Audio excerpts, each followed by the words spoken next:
Well, Tania, the Alabama Gulf Coast touts some of the country's most beautiful beaches. But did you know much of the state used to be underwater? McWane Science Center recently collected a new fossil that tells us more about the ancient climates of Alabama and how our history can better inform our future.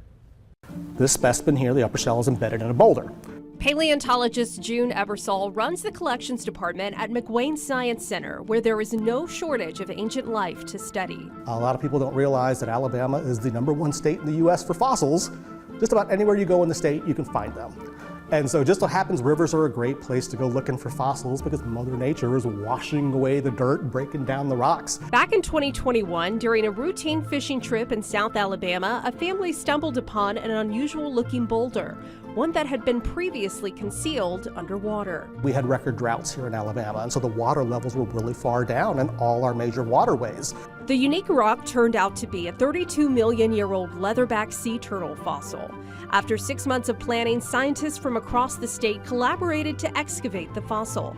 The team took the specimen back to a research lab and unearthed further discoveries. This turtle was so unique and so different from all the other fossil leatherback turtles that have ever been found that we were able to show scientifically that it is so different it needs its own genus name and species name. The turtle is now known as Weloja culminorum, a name that honors the family who discovered it and its origins on indigenous land.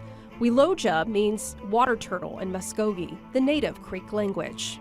Ebersol says analyzing ancient fossils like Weloja can help better inform us about the present and vice versa. We can forecast what's going to happen in the world today by studying the fossil record. How did these things evolve through time? How do they survive things like climate change and so forth to essentially evolve into the modern sea turtles that we see today? But how do paleontologists know which era Weloja originated from? If I took a sugar cube sized sample of that rock and counted all the nanoplanktons in there, there'd be over 30 billion in a sugar cube.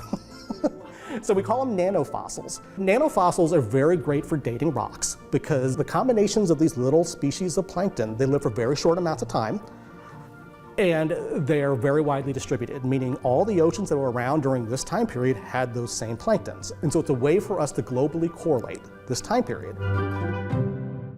Though you may envision the Weloja once swimming around the warm waters of the Gulf like modern-day marine life, the fossil shows the ancient leatherback originated from a very different climate. It's 32 million years old, which is the very beginning of a time period called the Oligocene.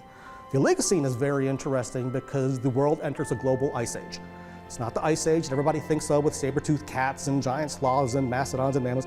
This is a 40-million-year-old ice age. McWane Science Center touts the most extensive fossil record in Alabama. Their collection provides not just clues about past climates, but how geography has evolved in the state over time.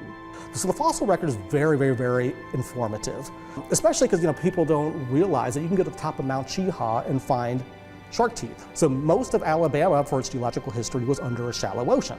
So unique fossils like Weloja are just one piece of the puzzle to forecast Alabama's future, one defined by the Yellowhammer State's rich geological past. We can essentially say that if you want to study the history of life in the oceans in one place, the only place in the world you can really do that is Alabama. A lot of people think that we're only #1 in football, but we are #1 in life, past and present. Well, if you want to get a glimpse of the Weloja fossil, head over to McWane Science Center, where the groundbreaking find is now on display in the Natural History Department. Now, here's Wes with an update on your not-so-ancient forecast.